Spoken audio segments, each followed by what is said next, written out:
My name is Jim Reed, and I'm on the board of directors for the Devoted Presence Program.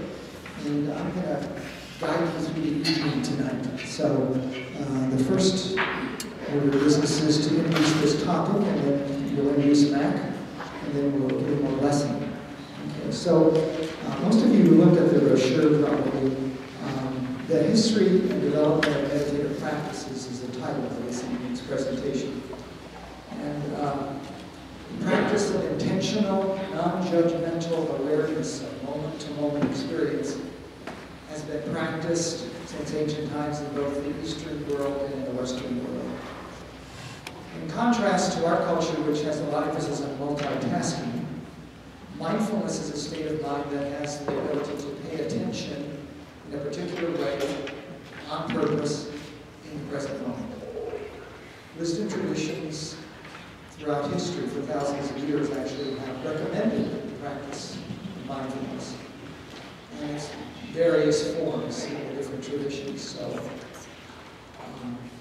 in this talk, we'll explore the common elements among these various variations in the mindfulness practice, and talk about what science is telling us, especially neuroscience, about the health-producing benefits of mindfulness as well. So this is one of the areas where science and religion are having lots and lots of conversations over the last 15 years or so, and it continues. So we're happy to have Mac here to help us continue that conversation. So let me tell you a little bit about Mac. Mac McGoldrick is a faculty member at CSU. He's in the philosophy department. He teaches the Asian religions there. His academic expertise is in the Vedic traditions and in Buddhism. In the courses he teaches, he explores spirituality as a vital resource, sustaining people in the hard work of social change and inspiring us to imagine possibilities that exceed our more realistic expectations. Mac also wears a second hat. He is the operations director at the CSU Energy Institute and also a practicing anthropologist there. He is trained as a meditation instructor in 2 of the Buddhist traditions, and he does research, and his current research interests are asceticism as a spiritual practice, the Shingon monks of Japan, and the third topic is the Tibetan concept of Shungro. And he's going to talk a little bit about those, I think, in his presentation tonight. Mac has also been a long-time participant in this program, and he joined us on the board of directors this summer as a member of that board, so we're really happy to welcome him. So if you would just raise your hands wherever you are, one of them or both of them, however you do that, we'll give him a blessing before he blesses us with his reflections.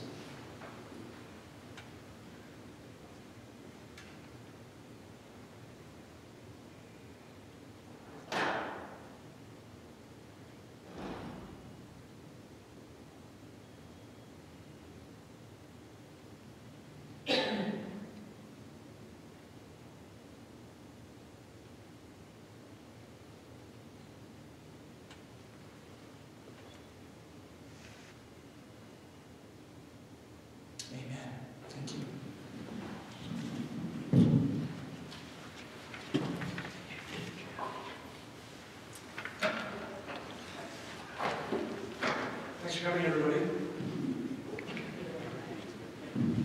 I'm excited to be here. I was scheduled to give a TIR talk a couple of years ago, but it kind of fell through at the last minute. So now I get my chance. So tonight's topic I changed a little bit. It's my prerogative since I'm standing here. But so I've tried to get as close as I could to the original topic we talked about. Tonight we're going to be talking about meditation and mindfulness. I'm also going to employ a tool that I learned from a Vietnamese monk called Thich Nhat Hanh. He calls it the mindfulness wheel. I've given it to Joachim. I use it in my classes at CSU. My wife uses it in her classrooms in an elementary school in town. And it's a tremendous way for us to ground ourselves in our experience tonight. So when the bell rings, and I've asked Joe to ring it whenever you'd like. When the bell rings, I just ask for you to bring your attention back to the present moment. Too often at the end of a very long day, we allow our minds to wander and we can easily lose track of the present moment. The bell's a tool. When it rings, it's just a gentle reminder that we're all here together in this present moment. When it rings, I'm talking, I'll stop talking for a few seconds. It usually rings for about 10 seconds. During that time, I'll ask you just to sit quietly and bring your mind back to the present moment. When I was first approached to give this talk, I was planning to do much more of a survey of the history and development of meditation, but I've changed courses a bit. As a board member of the TIR program, I had access to some surveys that all of you conducted or completed rather a couple of months ago. And we were reminded as a group that there's a strong interest among you in ecumenical and interreligious dialogue. And so I scrapped that first talk and wrote a different one. But I'm going to focus tonight on Buddhism and the Buddhist approach to mindfulness meditation with a couple of insights from pre-Buddhist Vedic religion.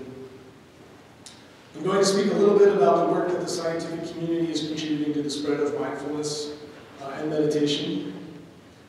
This will help situate my talk in the TIR series, Science Meets Faith, Religion, and Spirituality. That's the current theme of 2015 and 16.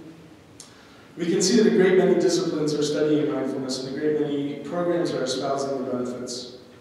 I want to temper this general discussion with what I feel are some of the key elements that must be part of the discussion. As an anthropologist, I rarely get to look at the roots of a modern-day conversation that dates back 7,000 years, and the discussion that I believe offers incredible value today in 2015 as it did roughly in 5000 BCE. As we'll see, the subject matter of meditation is necessarily fluid and dynamic, and a practice that must keep on. One of the first lessons that I learned as a Buddhist was that every sentient being, that is, every creature endowed with even the very basic sense of awareness, can be defined by three basic aspects or characteristics: body, speech, and mind. Body, of course, refers to the physical part of our being, which is constantly changing. It's born, gets sick, ages, eventually dies. Speech refers not only to our ability to talk, but also to the different signals we exchange in the form of words, gestures, facial expressions, etc. Mind is where it gets harder to describe. It's not a thing we can point to easily as we can identify in the body or speech. However deeply we investigate this aspect of being, we can't really locate any definite object that we call mind. Tens of thousands of books and articles have been written in an attempt to describe this elusive aspect of being. Yet in spite of all the time and effort spent on trying to identify what and where the mind is, no Buddhist and no scientist for that matter has been able to say once and for all, aha! I have found the mind. It's located in this part of the body. It looks like this, and this is how it works. I'm reminded of a story that I always loved. There's an important Indian scholar and Buddhist teacher who traveled to China from India in the 5th century and was seminal in the development of what we call Zen Buddhism. His name was Bodhidharma. A novice monk came to Bodhidharma and he said, "I've been meditating like you instructed me, but I can't settle my mind." Bodhidharma sent him away a few times, urging him to continue to practice. Finally, exasperated with his perceived failure, the novice asked one more time for Bodhidharma's help in pacifying his mind. Bodhidharma says, "Okay, fine, bring me your mind and I'll pacify it for you." The monk returns the next day and he says, "Look, I can't find it. I've looked." And Bodhidharma says, "You're welcome." We can't find it, but we can't deny it.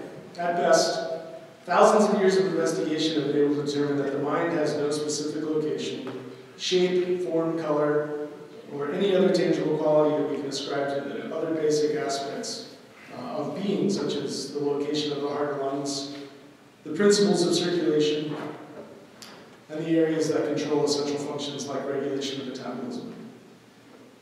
How much easier would it be to just say that something so frustratingly indefinable as the mind doesn't exist at all? How much easier would it be to dispatch the mind into the realm of imaginary things like ghosts and goblins? But how can anyone realistically deny the existence of the mind? We think, we feel, we recognize when our backs hurt and when our feet fall asleep. We know when we're tired, or alert, happy, or sad. The inability to precisely locate or define a phenomenon, that doesn't mean it doesn't exist. All it really means is that we haven't yet accumulated sufficient information to propose a workable model. To use a simple analogy, you might compare the scientific understanding of the mind to your own acceptance of something as simple as the power of electricity. Flipping a light switch or turning a computer doesn't require a detailed understanding of circuitry or electromagnetic energy. If the light doesn't work, you can replace the bulb. If the TV doesn't work, you can check the cable, check the connections. You might be able to replace something or call a technician. But underlying all of those actions is a basic understanding or faith that electricity works. A similar situation underlies the operation of the mind. Modern science has been able to identify many of the cellular structures that contribute to the intellectual, emotional, and sensory events that we associate with mental functioning. But it has yet to identify anything close to what constitutes the mind itself. In fact, the more precisely scientists scrutinize mental activity, the more closely they approach the Buddhist understanding of mind as a perpetually evolving event rather than a distinct entity. When the Buddha attained enlightenment, it is said that he came to a realization about the nature of our reality. These teachings are what's called the 3 marks of existence. First, he came to understand that all things, from the smallest amount of time to the next, are constantly changing. Everything is changing. And secondly, the Buddha noticed it. And we can notice it right now. That despite this, we insist on clinging to notions, to ideas, to people, to conceptions, definitions, etc. We attach because we think it provides a certain comfort, but it does the opposite of that. Because everything is changing, if we're stuck somewhere in time with the notion that something is unchangeable or definable, then we've created a gap between our experience of reality and reality itself. We prevent ourselves from experiencing the present moment because we're not allowing things, people, ideas, conceptions, etc. To be what they are in the present moment. We're not allowing ourselves to live in the present moment. Buddhists and modern scientists agree that the mind is the most important aspect of a sentient being's nature. The mind is, in a sense, the puppet master.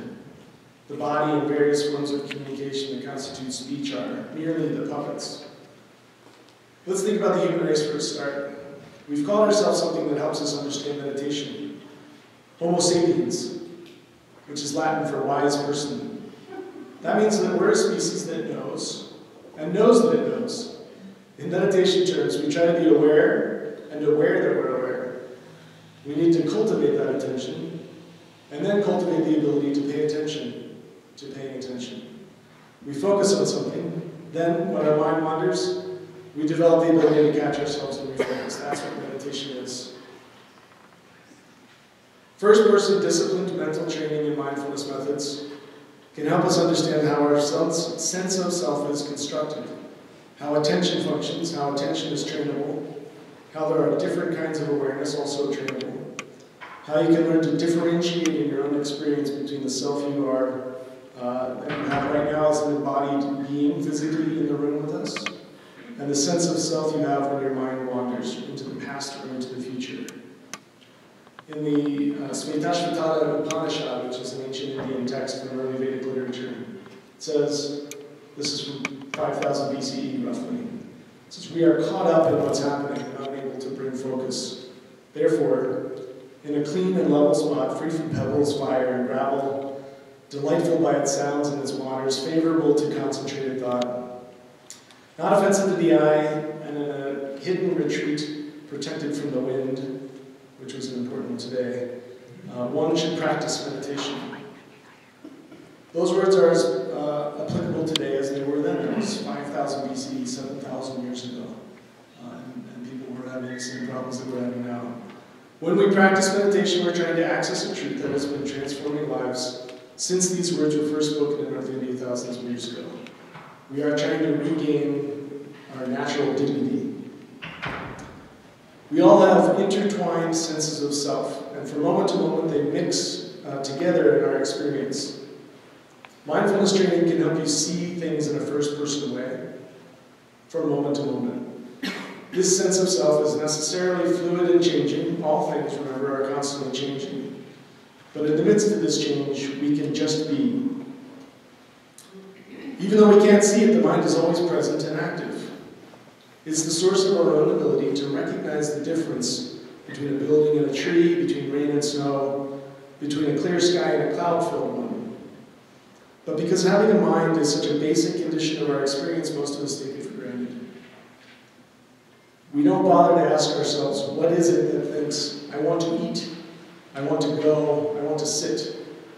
We don't normally ask ourselves, is the mind inside the body or beyond it? Does it start somewhere, exist somewhere, and stop somewhere? Does it have a shape or a color? Does it even exist at all, or is it just a random activity of brain cells that have, over time, accumulated the force of habit? But what if we cut through all the varieties and levels of pain and suffering and discomfort we experience in our daily life and grasp the full significance of having a mind?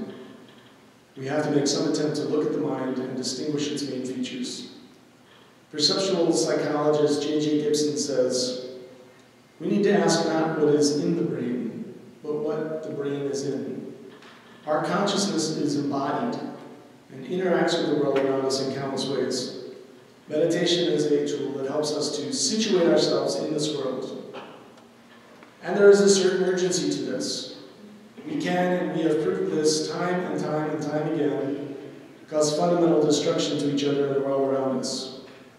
Think of the city of Paris, last week consumed by violence and fear, and later this month, it will host experts from all over the world to talk about climate change and the failing health of the planet. Mindfulness can help us see our contributions to the world around us and understand our input. And I use those terms, our, in the very immediate sense tonight. It's all of the people that are sitting here in this room. That's who we're talking about. It's not just the other people. It's not just the bad guys. It's woven into our human nature. We make choices that don't seem to have much of an impact, but all of our choices do. There is a certain global anxiety. We learned a little bit about it last month when Bob Ludwig talked about the papal encyclical.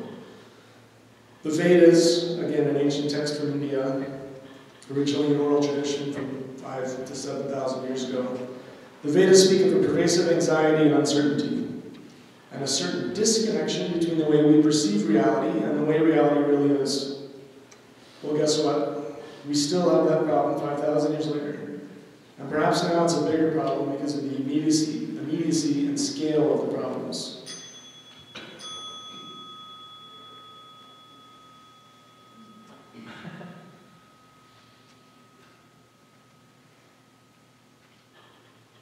Very dramatic point in the speech.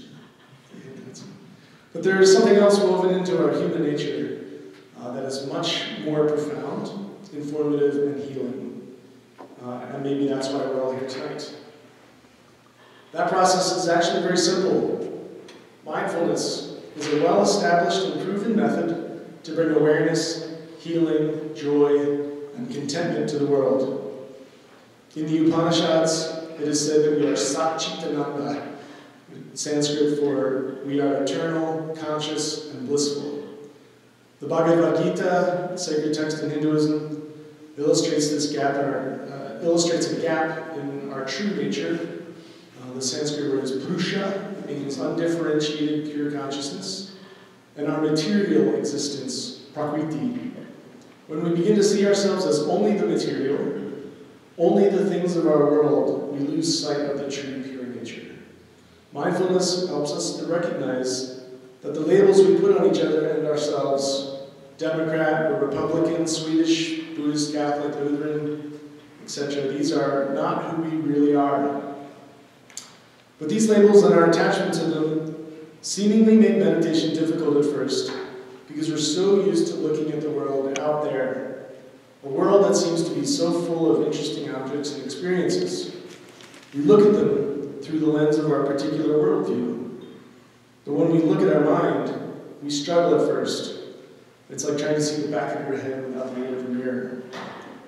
So let's practice a little bit before I prattle on for 2 hours. I want to honor the fact that you've all come to a talk about meditation at the end of a very long day. We're very thankful that you're here, assuming that you all have other things to do. But you've made a choice to come here and listen to me and to others. By the end of the talk, I hope that the power of those decisions will take on more significance. So let's do a little practice. The curriculum for tonight's meditation is this. Whatever arises. It's a hard curriculum to swallow. We might say, I would be great at meditation if only I had wonderful, peaceful, and beautiful thoughts. But guess what? Sometimes it's a little scary in here.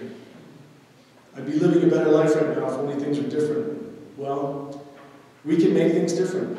Or better stated, we can make ourselves better prepared for the different happenings in our life. But we need to do some practice.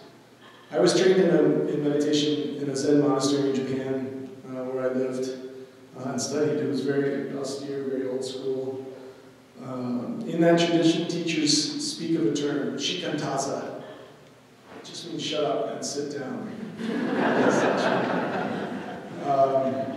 Tonight we're going to hear at least me talk about meditation, which I hope is interesting. But according to the concept of shikantaza, it's just talk. East Asian Buddhism has a very heightened sense of timing. They want enlightenment for all beings, and they believe that enlightenment is imminently available to everyone at every moment. The abbot of the monastery where I used to live used to say, if we were all starving, would we sit around together and talk about food? No, we would eat. So let's eat. Find a comfortable position in your chairs. Feet on the floor, back upright. Don't force it, but take a position of dignity. I'm going to ring the bell, and when I do, I want you to listen to the sound until it reaches the edges of this room and fades out. Just listen to the sounds around you. Then be aware. You'll hear more than sounds. You'll hear the silence and what's beyond the silence. Awareness is the most important part of this practice. We need to learn to rest in the silence and rest in this awareness. When your thoughts wander, or you're distracted by noises, or anything in your physical self, just gently and firmly bring your attention back to the present moment. We're going to try this for an astonishing 10 minutes together. I'm going to ring the bell to start, and I'll ring the bell when we're done.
Thanks for trying it with me.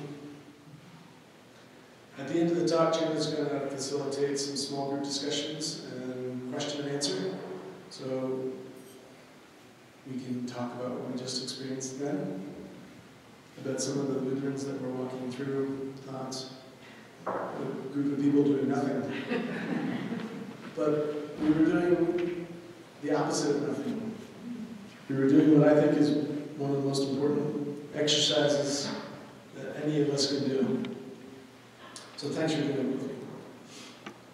One of the main obstacles we face when we try to examine the mind is a deep-seated and often unconscious conviction that we're born the way we are and nothing we can do can change that.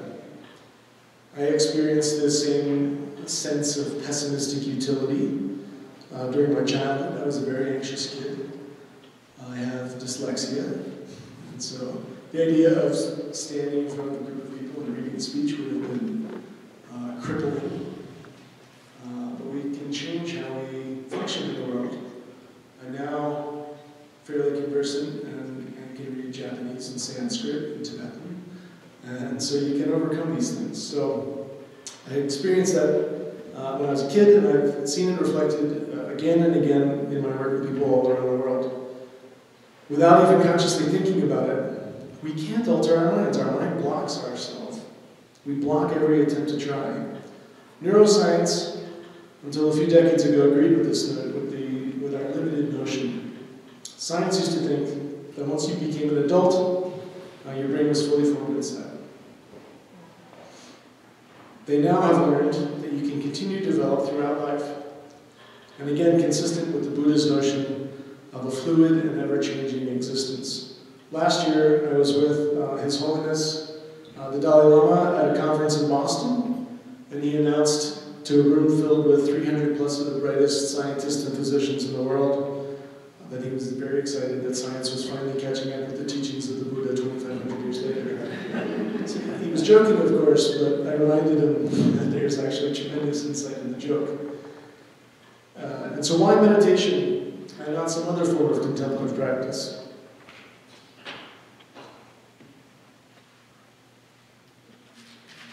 People I've spoken with who try to make a change in their lives using affirmations, prayers, or visualizations admit that they often give up after the first few days or weeks because they don't see any immediate results. And when prayers and affirmations don't work, they dismiss the whole idea of working with the idea of the mind as a marketing gimmick designed to sell books. All of the research points to this. Only you, through the hard work of practice, can make a change. I found in my research on mindfulness all over the world and during my conversations with scientists that there seems to be a nearly universal consensus in the scientific community that the brain is structured in a way that actually does make it possible to affect real change in everyday experience. But again, it takes practice. Meditation is an exercise. Anybody here work out at the gym? Yes? Yes, good. Good for you. Handful of you. Think about lifting weights for a moment. We can all think about it even if we don't go to the gym. We can all stand here and move our arm like this all day long. But our muscle is not going to grow. But add resistance and discipline and repetition, and your muscles will grow. You can change your physiology. You can't grow without resistance. And sometimes it involves a certain level of discomfort. Working out can make you sore. There is sometimes discomfort associated with growth. And we need to work out the mind. And it can be challenging and exciting. It's an incredible tool if we work with it. One of the most interesting metaphors about the brain that I've come across is a statement made by Robert Livingston. He was the founding chairman of the Department of Neuroscience at the University of California, San Diego. During the first Mind Life Institute conference, Mind Life is a nonprofit organization committed to building an understanding of the mind as a way to help reduce suffering and promote human flourishing. To do that, they foster interdisciplinary dialogue between science, philosophy, humanities, and contemplative traditions. His Holiness the 14th Dalai Lama was a founding member. Anyway, at their first conference in 1987, Dr. Livingston compared the brain to a symphony. Like a symphony orchestra, he explained, the brain is made up of of a group of players that work together to produce particular results, such as movements, thoughts, feelings, memories, and physical sensations. And like a world-class symphony, we have to tune our instruments.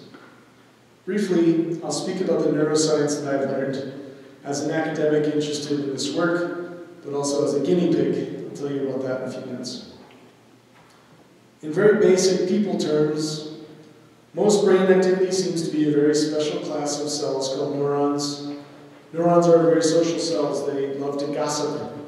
In some ways, they're like school children constantly passing notes and whispering to one another, except that the secret conversations between neurons are mainly about sensations, movements, solving problems, creating memories, producing thoughts and emotions.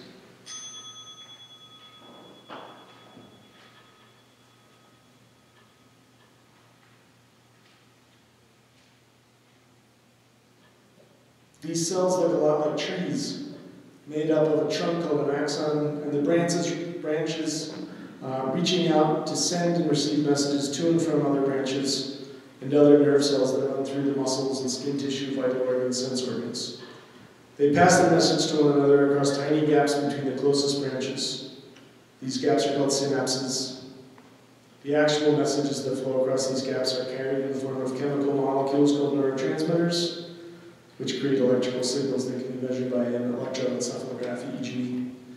Some of these neurotransmitters are pretty well known to people nowadays. For example, serotonin, which is influential in depression, dopamine, a chemical associated with sensation of pleasure, epinephrine, more commonly known as adrenaline, a chemical used, often produced rather in response to stress, anxiety, and fear, but also critical attention and vigilance.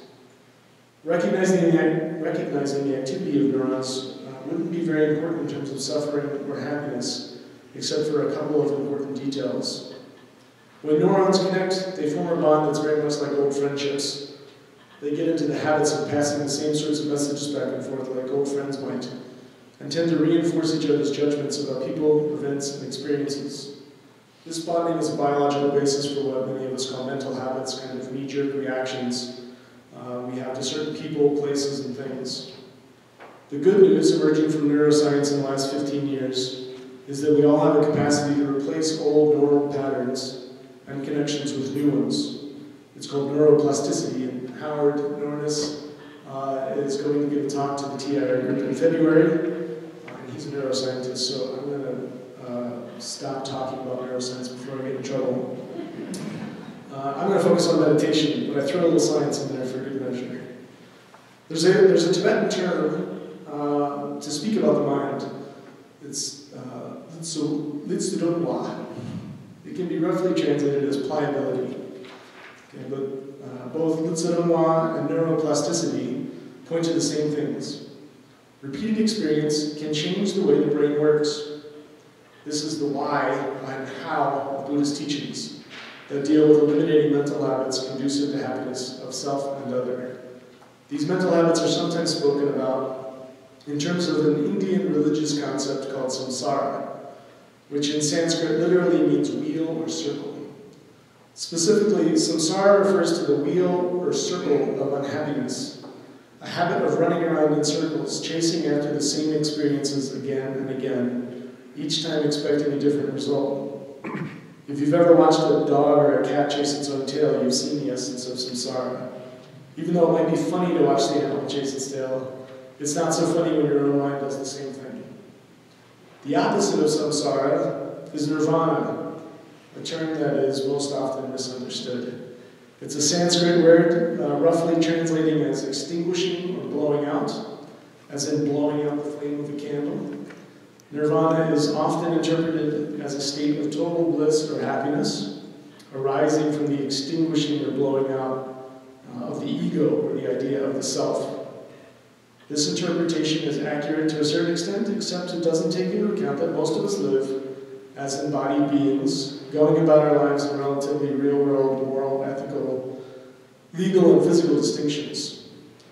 Trying to live in a world without abiding by its relative distinctions would be foolish and difficult as trying to avoid the consequences of being born right or left-handed. What would be the point? The more precise interpretation of nirvana is the adoption of a broad perspective that admits all experiences, pleasurable and painful, as aspects of awareness. Samsara is a point of view based primarily on defining and identifying with experiences either painful or unpleasant. Nirvana, on the other hand, is a fundamentally objective state of mind, an acceptance of experience without judgments, which opens us to the potential for seeing solutions that may not be directly connected to our survival as individuals, but rather to the survival of all sentient beings. Most of the Indian traditions view samsara as the challenge, because the nature of the cycles, we fall into habitual, often unexamined patterns alongside natural patterns. These patterns are hard to overcome, just like a pattern that has been established by a neural pathway in your brain. It's difficult to change patterns. We all agree change is difficult, yes? It's hard to change your mind. The Tibetan term for the mind is sam, a word that can be translated into English as that which knows. Simple term can help us to understand the Buddhist view of mind as less of a specific object than a capacity to recognize and reflect on our experiences. Although the Buddha taught that the brain is, indeed, the physical support for the mind, he was careful to point out that the mind itself isn't something that can be seen, touched, or even defined by words. Just as the physical organ of the eye is not sight, the physical organ of the ear is not hearing, the brain is not the mind. The Buddha taught the concept of mind as perpetually unfolding experience. When we say things like my mind, or my body, or myself, we're actually caught up in an illusion generated by the unceasing flow of thoughts, emotions, sensations, and perceptions. Most of us have been trained to attach the name I or me to the stream of experiences that confirm our personal sense of self, or what is conventionally referred to as the ego. We feel about ourselves that we're this single entity that continues unchanged over time. In general, we tend to feel we're the same person we were yesterday. We remember being teenagers and going to school, and we tend to feel that I that we are now is the same I that went to school, grew up, moved away from home, got jobs, etc. But if we look at ourselves in the mirror, we can see that this I has changed over time. Maybe we see wrinkles now that weren't there a year ago. Maybe we're wearing glasses. Maybe we have different hair, or less hair, or a curly mustache. On a basic molecular level, the cells in our bodies are always changing as old cells die off and new ones are generated. We need to recognize that we are the makeup of countless parts. It has arms and legs, a head, hands, feet, and internal organs, among other things, right? Can we identify any of those separate parts as definitely I? We might say, well, my hand is not me, but it is my hand. But the hand is made up of 5 fingers, front and back. Each of them can be broken down even further into nails, skin, bones, and so on. Which of those components can we uniquely identify as our hand? Can we keep up this line of investigation down to the atomic and subatomic level and still find ourselves with the same problem of being unable to find anything that we can definitely identify as I? We can do the same thing on that same kind of analysis on the things of the world around us. If it's easier to conceptualize, think about the table you're sitting at. It's a table. But if we take off the legs, is it still a table? Or is it just a piece of wood and a couple pieces of metal? So whether we're analyzing material objects, time, or our self, or the mind, eventually we reach a point where we realize that our analysis breaks down. At that point, our search for something irreducible finally collapses.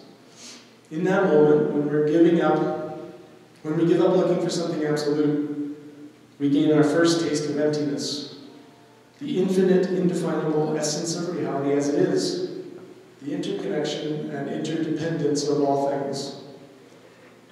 As we contemplate the enormous variety of factors that must come together to produce a specific sense of self, our attachment to this I that we think we are begins to loosen. We become more willing to let go of the desire to control or block our thoughts, emotions, sensations, and so on, and begin to experience them without pain or guilt, absorbing their passage simply as manifestations of the universe of infinite possibilities. In so doing, we regain the innocent perspective most of us knew as children. Our hearts open up to others like flowers blossoming. We become better listeners, more fully aware of everything going on around us, and we're able to respond more spontaneously and appropriately to situations that used to trouble or confuse us. Gradually, perhaps on a level so subtle that we might not even notice it happening, we find ourselves awakening to free, clear, loving state of mind beyond our wildest dreams. But it takes great patience and practice to learn to see such possibilities. We can become a bodhisattva, which is a Buddhist term, someone committed to a life of infinite compassion. If you really consider that, there can be tremendous freedom associated with this realization. It's radical stuff. There's a freedom in distinguishing between thinking in terms of my mind or myself and the possibility of simply experiencing being as widely and openly as the expanse of mountains and sky outside. If we can train ourselves to look at our minds, to observe every thought, feeling, and sensation that passes through the mind, the illusion of a limited self would necessarily dissolve, to be replaced by a sense of awareness that is calm, spacious, and serene.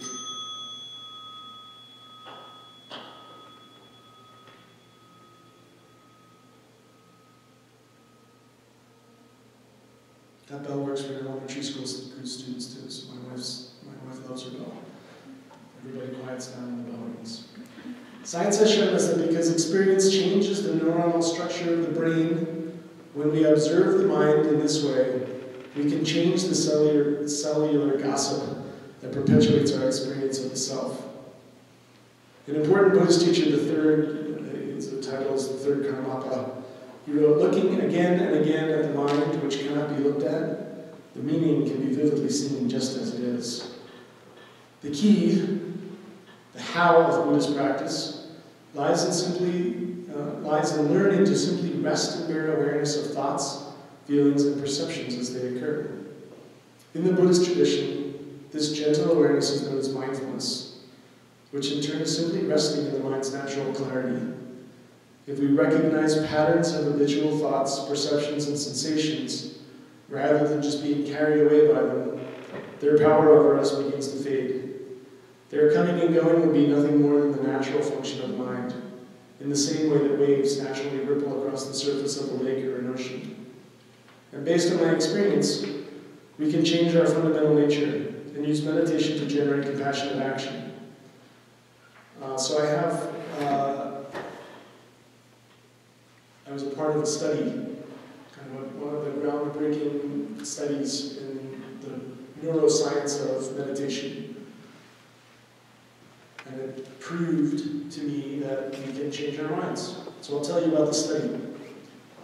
I lived in a monastery. I was a monk in a monastery in India for a long time.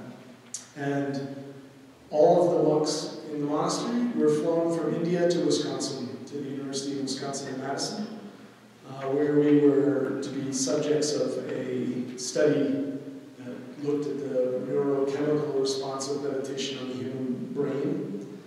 And so they bring us into a room and they put a big cap full of electrodes on our heads.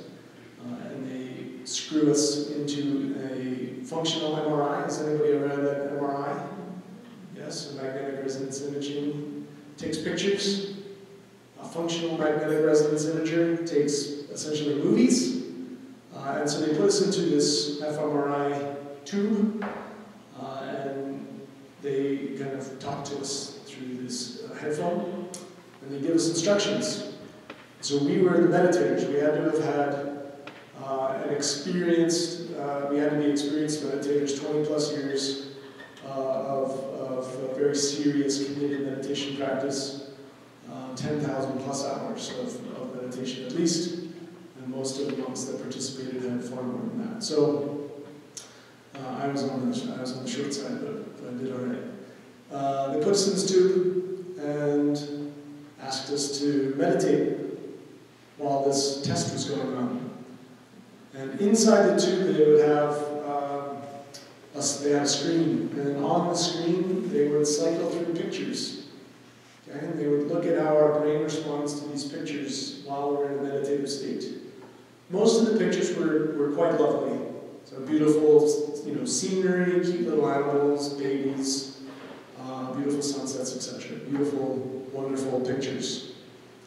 But every once in a while, as these pictures scrolled through, so they were up for maybe a second or 2 seconds, they would scroll through, and every once in a while there would be a very, very horrible picture.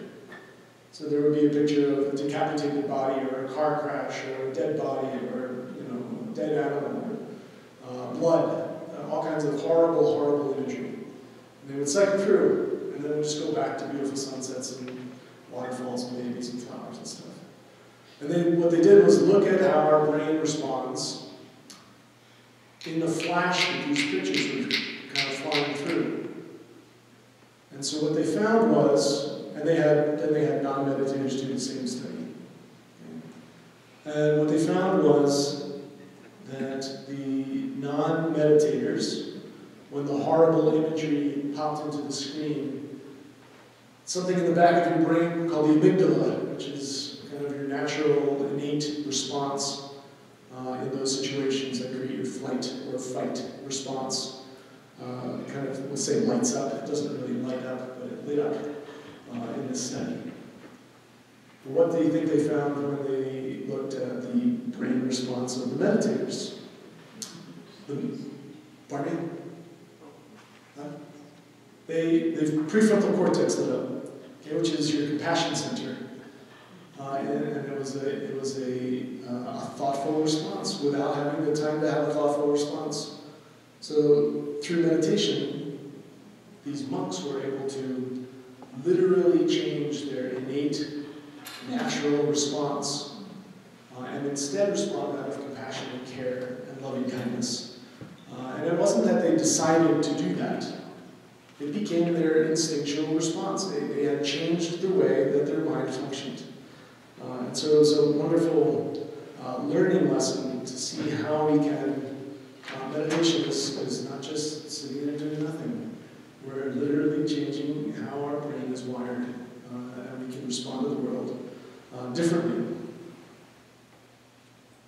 In 1970, Suzuki Roshi, Sridhar Suzuki Roshi, he founded the San Francisco Zen Center. He wrote a book called Zen Mind, Beginner's Mind, in which he spoke of the importance of reconnecting with the beginner's mind, open to possibility, beyond our usual logical thought process, and ability to be in the present moment.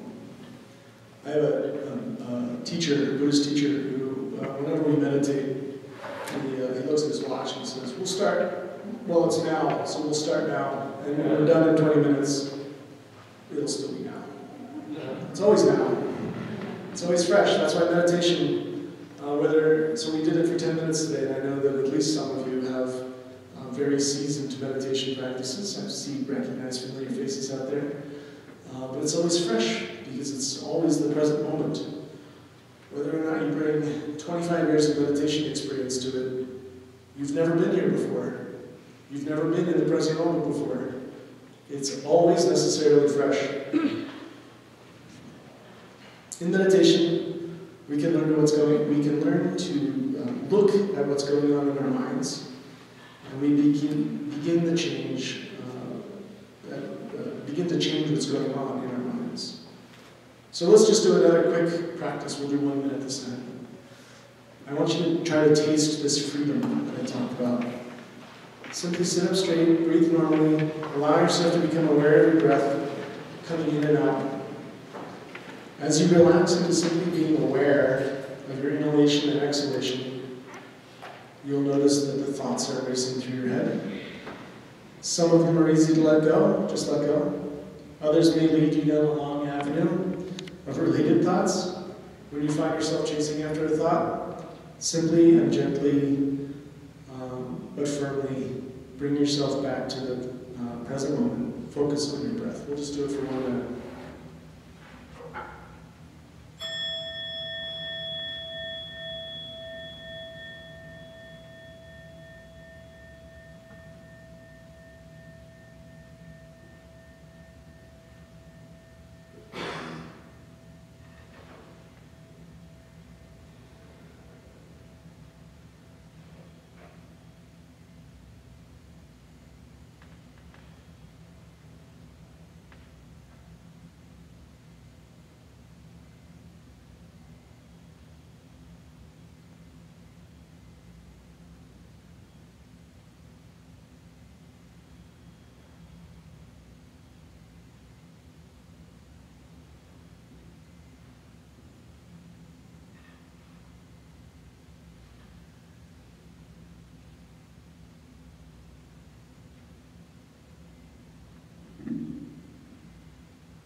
When you practice this for a more sustained period, you'll find that even though thoughts and emotions come and go, the mind's natural clarity is never disturbed or interrupted.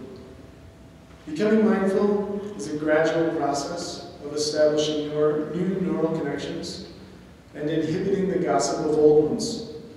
It requires patiently taking one small step at a time, practicing in very short intervals. Experience follows intention. Wherever we are, whatever we do, all we need to do is recognize our thoughts, feelings, and perceptions as something natural, neither rejecting nor accepting them. We simply acknowledge the experience and let it pass. If you keep this up, we'll eventually find ourselves being able to manage situations we once found painful, scary, or sad. We'll discover a sense of confidence that isn't rooted in arrogance or pride. We'll recognize that we're always sheltered, always safe, and always home. We're not limited. We're not the people we think we are. Remember that most of what we experience is an illusion we've created for ourselves. As I said, in the Vedic traditions of India, they draw a distinction between our true selves, pure consciousness, and our material illusory selves. The Buddha realized that, like the pure consciousness of the Vedas, that you're the very heart of compassion, completely aware and fully capable of achieving your greatest good, not only for yourself, but for everyone and everything you can imagine. A friend of mine, a Zen teacher, the late Daido Lori Roshi, who founded the Mount Tremper Monastery in New York, he used to say something that I have always loved. He'd say during his talks, "You are perfect and lacking nothing in your pursuit of enlightenment." The only problem is that we let ourselves not recognize this. The standard of accepting a certain image already constructed with little basis in one's true reality. Unfortunately, when the mind is colored by this dualistic perspective, every experience even moments of joy and happiness, is bounded by some sense of limitation. There's always a but lurking in the background. One kind of but is the but of difference. Well, it would have been better if it was chocolate cake instead of carrot cake. There's a but of better. My place is nice, but John's is better. And the but of fear. I can't stand my job, but the job market is tough, so I'll stay put. But you can overcome any sense of personal limitation. I spent a few weeks with some monks in Japan a few summers ago, part of my research, the Shigendo monks that Jim talked about in my intro. They engage in extreme asceticism as a means to overcome the obstacles to waking up. But don't worry, this is an outlier practice. It doesn't represent traditional Buddhism or what meditation is. But they taught me one of the most valuable lessons of my life. Okay, here's what they do. They run.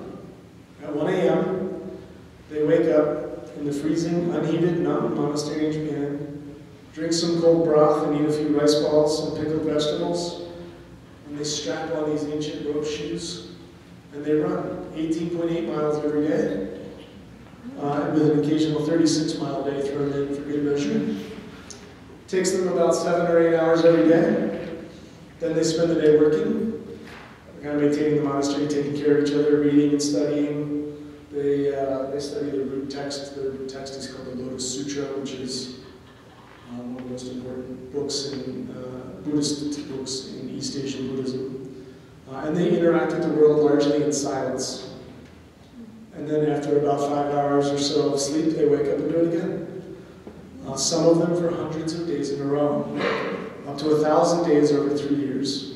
And if you're not good at math like I am, I did the math for you, that's 95 days off over the course of 3 years, which is approximately 1 weekend a month. When I showed up, I'm an anthropologist. I was there to study them and try to figure out what the hell they're doing. I don't have any insights yet. No, I have a couple of insights actually. That's not true. But when I showed up, they didn't think that I would be interested in doing what they did, but I was interested in doing what they did. And so I did.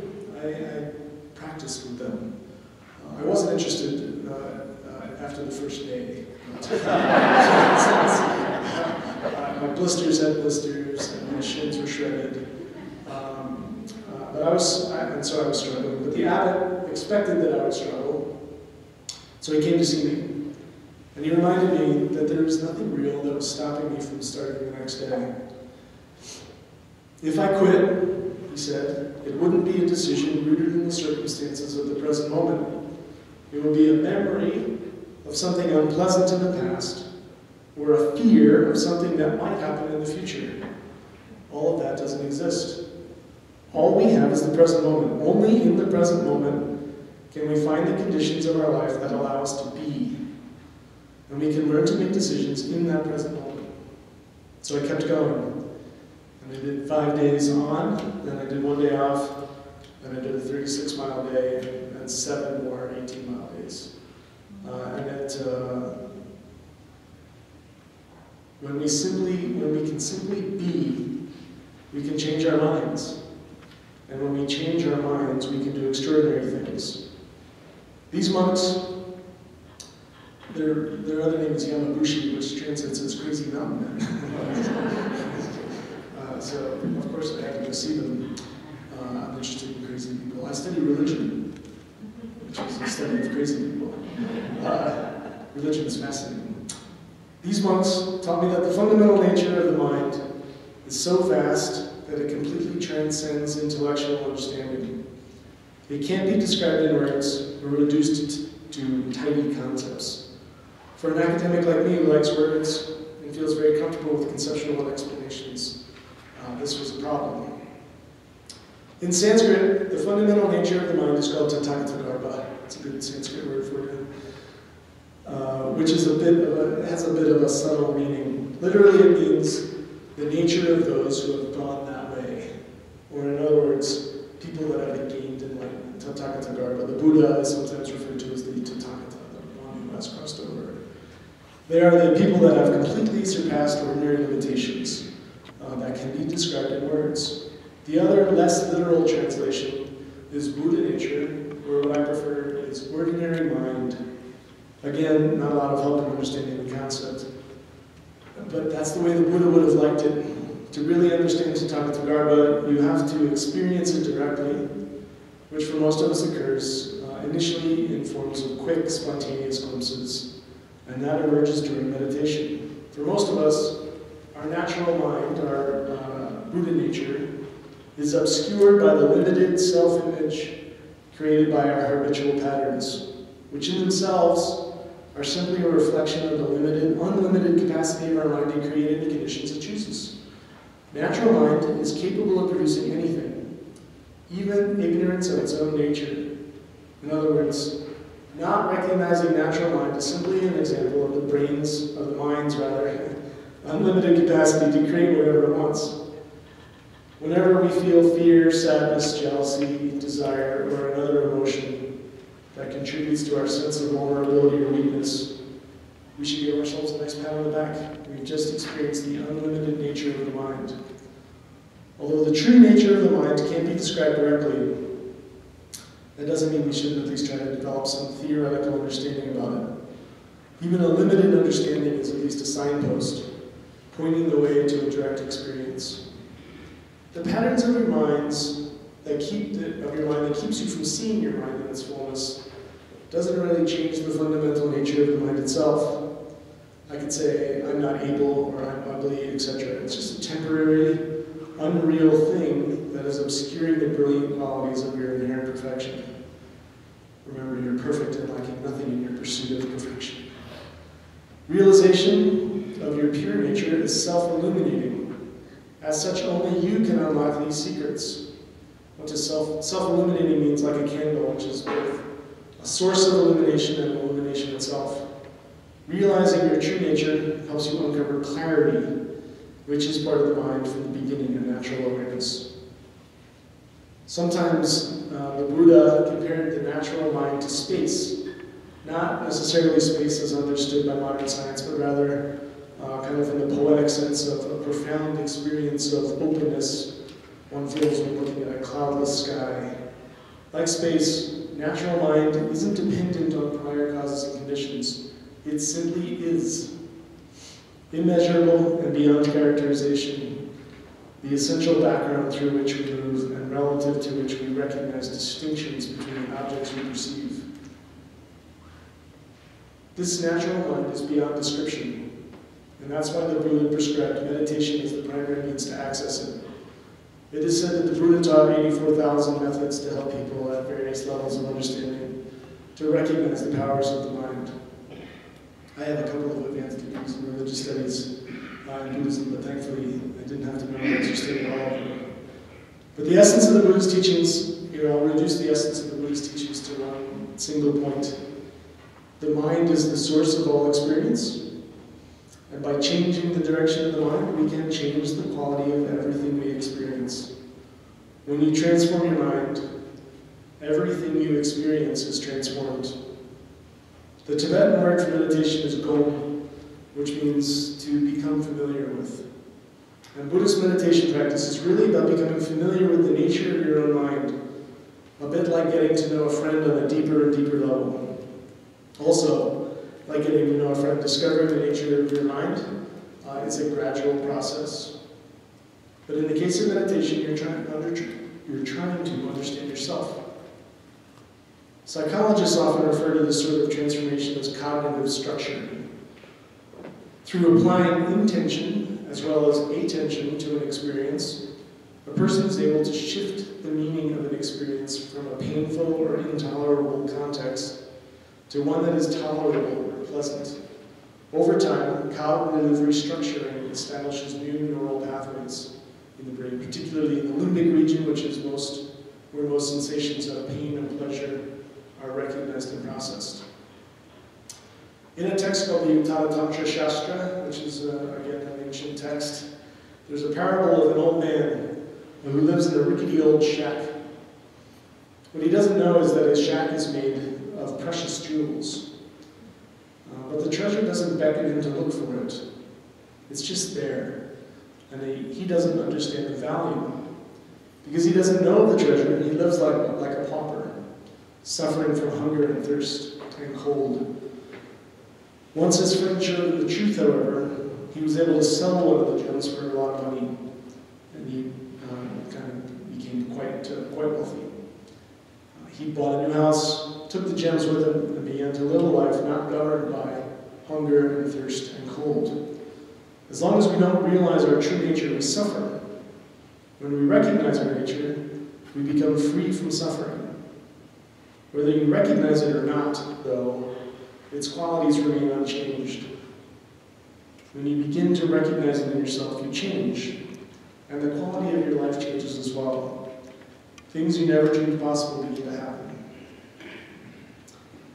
Just because something hasn't been identified doesn't mean it doesn't exist. We've already seen that in an attempt to concretely identify the location of the mind.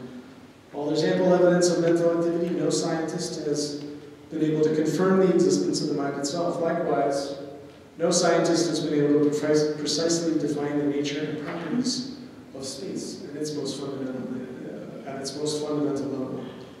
Yet we all know that we have a mind. We can't deny the existence of space. Mind and space are concepts deeply ingrained in our culture.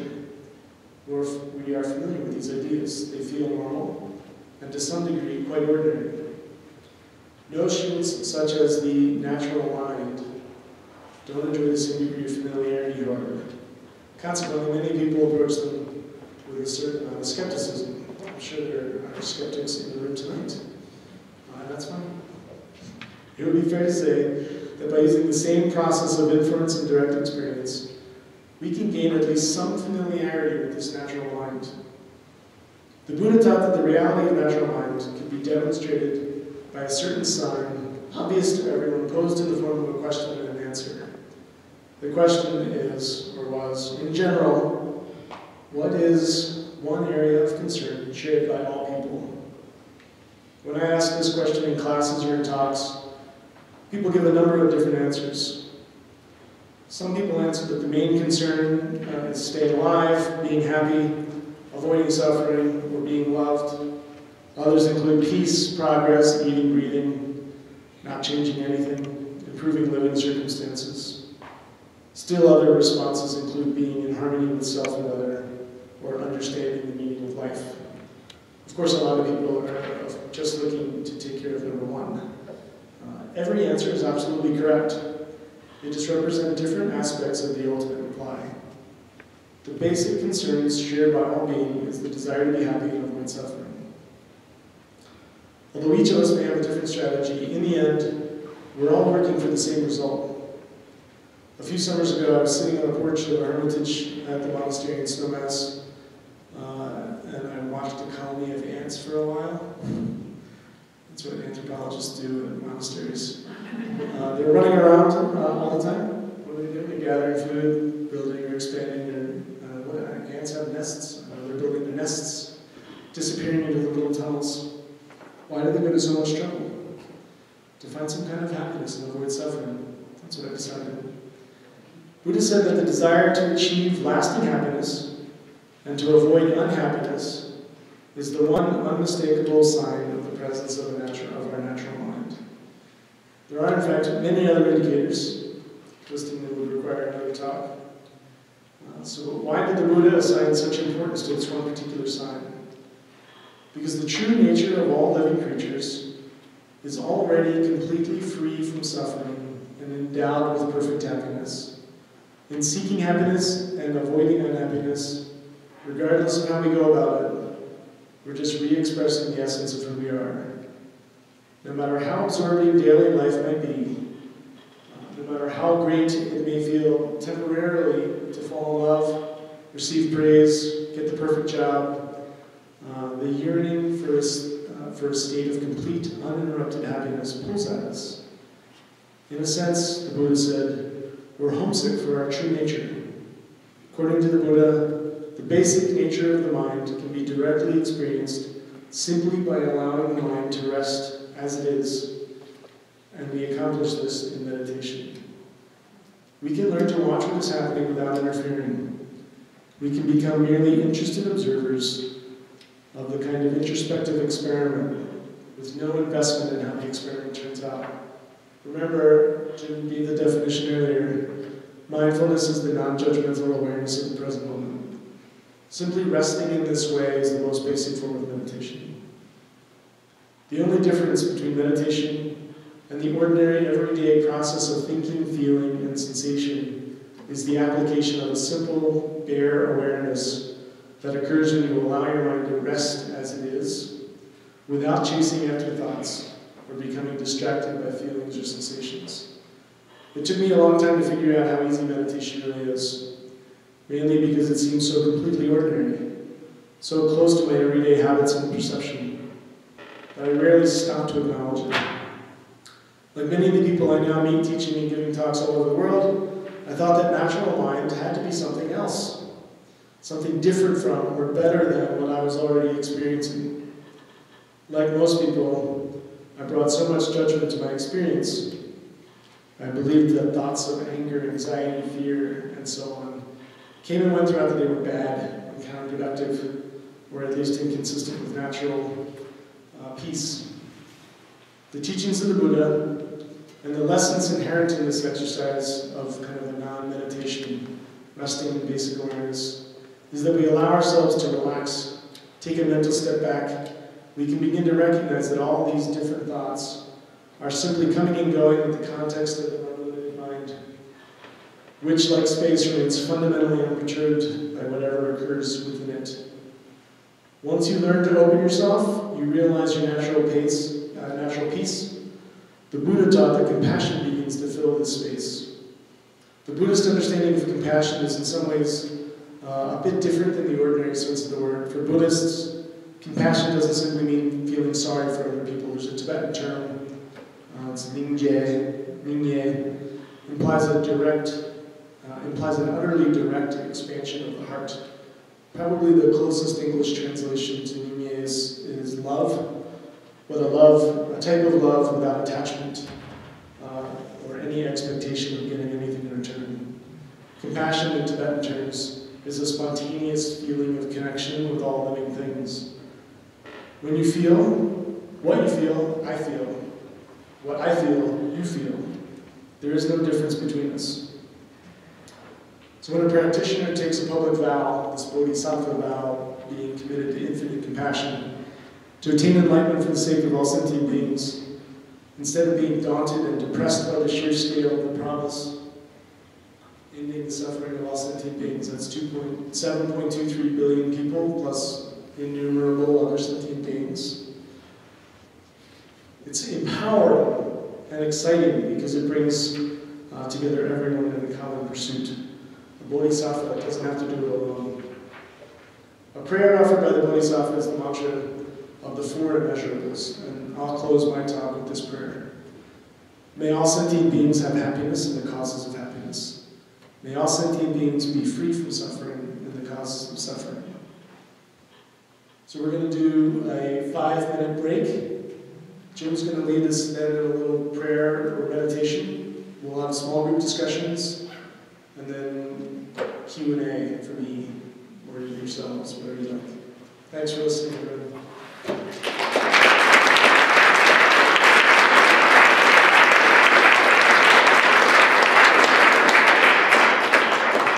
Take a 5-minute break to just get up or go to the bathroom or grab something to drink or something. We'll ring the bell to bring you back here. I always fall asleep. During the talk,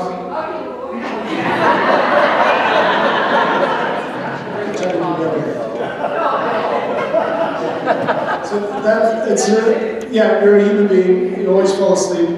I think what you find is that meditation can be quite invigorating. And so I get up in the morning at 3:30 and do it, and it's quite invigorating. So it really can, when you get good at it, it keeps you from falling asleep. So I would say keep at it, and you'll get better.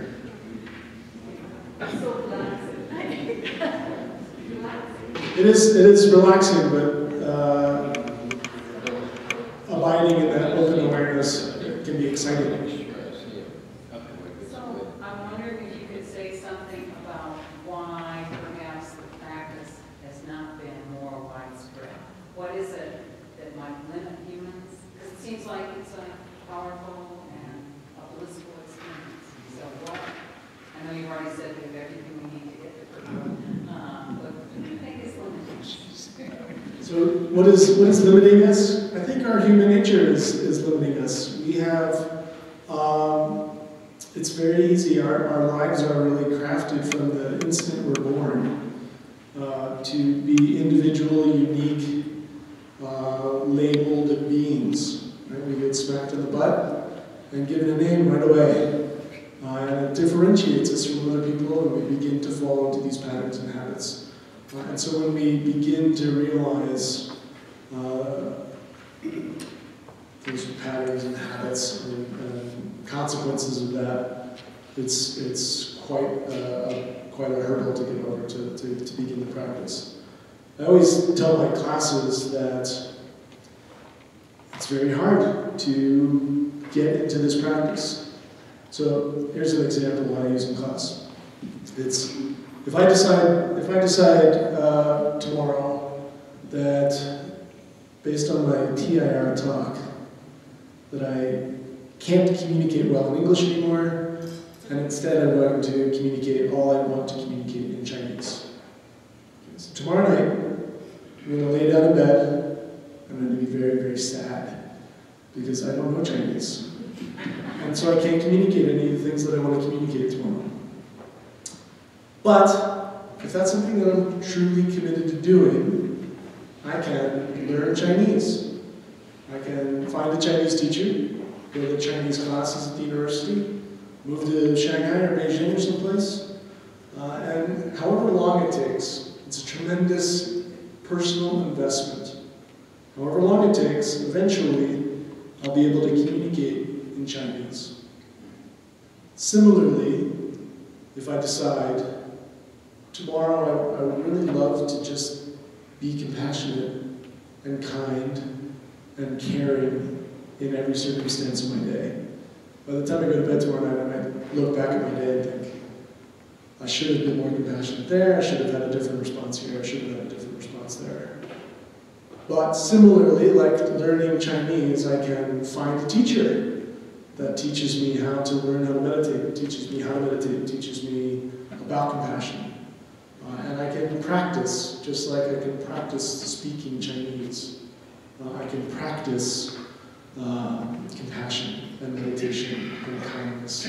And soon it becomes my natural response, and I can look back at a day and think, yes, I did it today. I think a lot of people maybe they look for an instant change, an instant enlightenment, or an instant ability to do it. And it's not something you can just turn on. Just like if I wanted to run a marathon, I ran with these monks. But if I said to all of us sitting here, let's just go out and run a marathon, we probably couldn't do it. But we can all do it. We just have to practice. We find somebody that knows how to run, knows how to train for a marathon, knows about nutrition, and knows about sustaining our competitive strides, etc. And eventually we can do it. So it just takes commitment, and people are afraid of commitment. There's a question over I don't think I really need my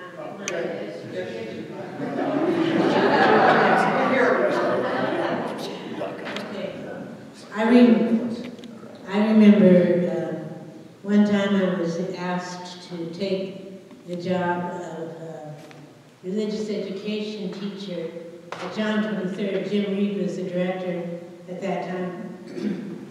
And these children were about age 7 or 8. In a classroom full, the woman who was their regular teacher got them into positions of meditation at the beginning of the class, at the end of the class. I walked away that day very humbled, recognizing if these children could do contemplative prayer in this environment, I could. And I had been a novice one time and had learned a lot about prayer life.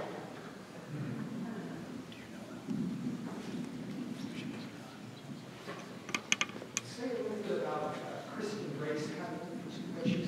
Oh, Kristen Race, right. So she's coming in February?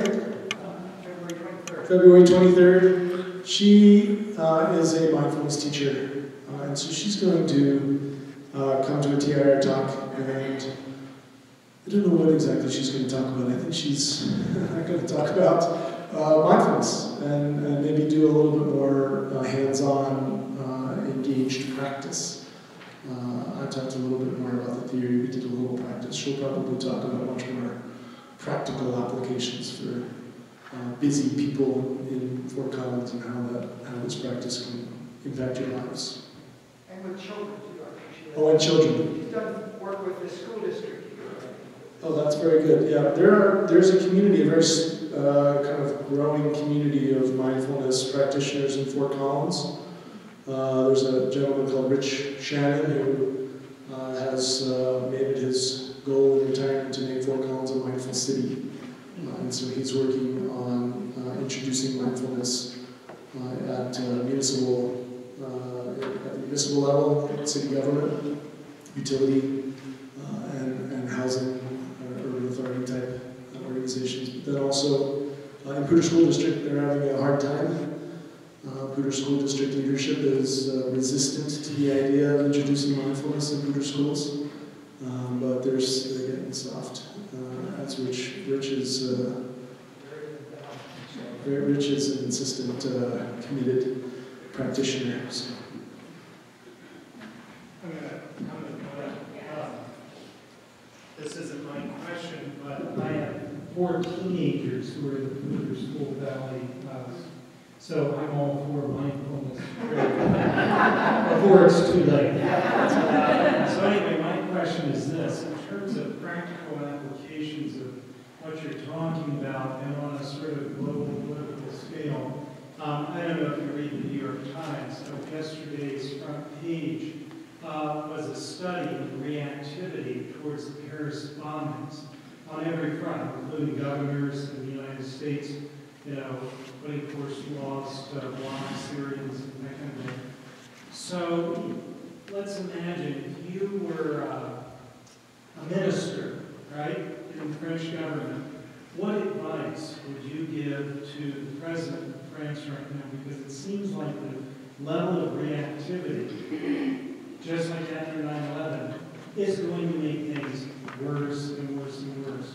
Recognizing that you're dealing with a basically sort of cynical audience. So how would you transcend that sort of skeptical cynicism and provide practical political advice to avoid making things even worse? Sure. Well, thankfully, I'm not a minister in France. Imagine. I think ultimately there have been very few, and I can only think of really one nation that was rooted in these fundamental principles, and that was the Tibetan nation prior to 1939, when essentially Tibet was lost to history. It was run essentially as a Buddhist nation, and had over a quarter of the population in monasteries. It's kind of a misleading number, but the monasteries were also schools, so the children would get educated in the monasteries, so it skewed the numbers. But it was a government led by professional monks and nuns.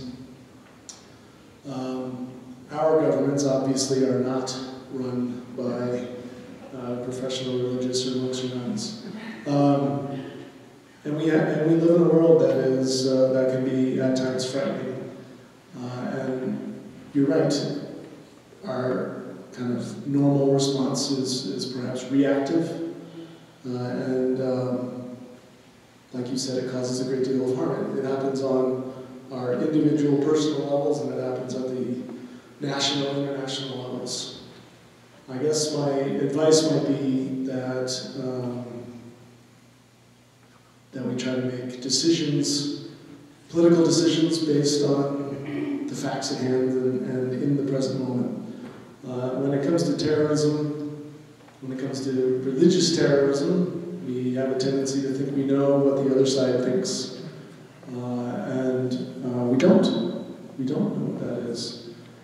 They want happiness just like we want happiness. Right? I said in my talk that the fundamental answer to that question is we want to be happy, and not everybody has the same understanding of what happiness is. They go about it in a different way than we do. These terrorists. So I guess we do have some examples of mindful leaders in our country. There's a congressperson from Ohio called Tim who has written a book on mindfulness and mindful leadership and mindful government, and is actually leading mindfulness meditation sessions in the Capitol Rotunda twice a week. And so I'm I guess left encouraged a bit by that. That slowly and surely we're starting to make inroads in school districts and at the college level, and soon more and more and more exposure to mindfulness might produce results that help us to create an enlightened society, a society that recognizes and accepts the difference in the other, and allows for that difference to be. Can you look to the mic over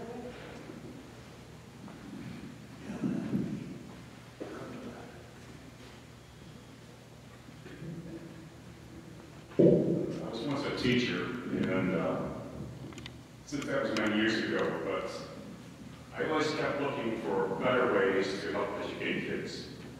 Now, this new aspect of growing the mind above level one thinking, as Richard Rohr often mentions, seems to be quite a lot of possibilities. So, what is the age at which this is taught to children in Buddhist countries? And what is the differences that you see between those kids and our kids? Sure. So it's a good question. I think the earlier the better. I have a 2-year-old nephew and I'm teaching him how to meditate. And he loves it. And I think at that age he's really able to internalize these practices. The monastery where I lived in India, we had students that would show up at the monastery when they were 6. So I don't know if that's equivalent to maybe 1st or 2nd grade in the US. I'm not sure. I don't know much about kids, but they would begin the practice of meditation then. I should also maybe say briefly that what the picture that I paint is a very idealized picture. And so not all Buddhists are good meditators, and not all Buddhists are meditators. Right? Buddhism suffers from the same apathy that lots of religions suffer from. And so I say in class, you can't be a Buddhist unless you meditate. That being said, 80% of Buddhists in the world don't meditate. So these are, again, just labels and associations that we begin to put on each other. But kids have shown tremendous results.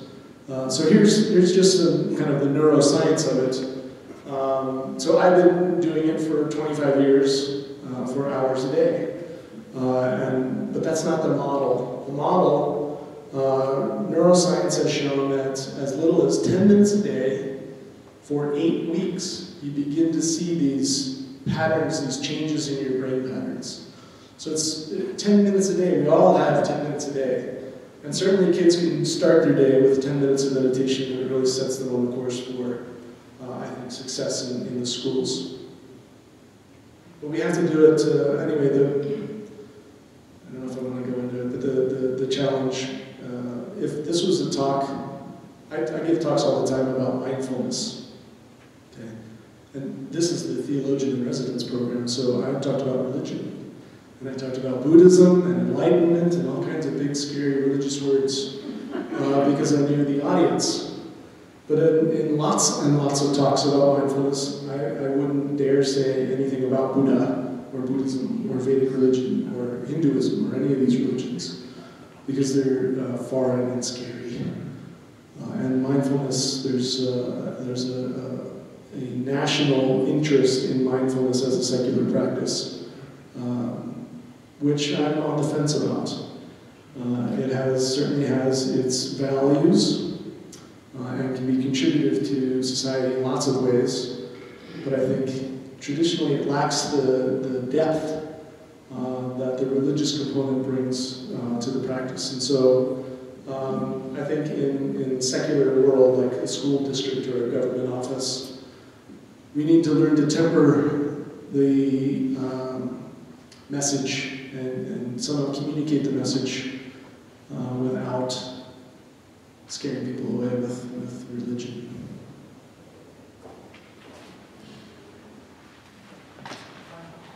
Oh, just one more question, I guess. We're out of time. Okay, well, this isn't really a question, it's just a comment for folks.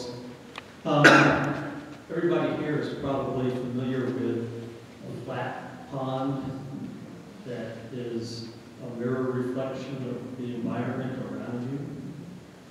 That's your peaceful mind. And if there's any little breeze that comes along and ruffles that surface, that's the thought process. So that's a simile that's helped me over the years. Just think about that calm pond and the fact that it's reflecting all the environment around it. And that's just what you were trying to get us to do for those 10 minutes.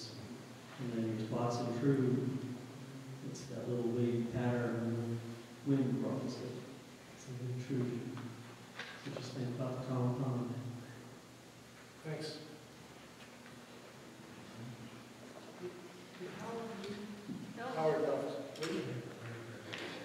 Howard Dornis he's a neuroscientist. He's coming in February also. February 4th, yeah. So he came tonight and threatened to storm out if I got the neuroscience wrong, but he stayed. Linda and I are going to meet with him tomorrow to kind of figure out what he's going to talk about. But he's going to look at some of the aspects of neuroplasticity that I touched on today, and some of the advancements in neuroscience as it relates to kind of what I talked about and what Kristen Grace is going to talk about. And so I think looked at as a whole, those 3 talks I hope will give you a good understanding of how we can make a difference in the world. Those brochures are out just outside the door. Yeah, brochures just outside the doors if you're interested to come back. Thank you. Thanks everybody.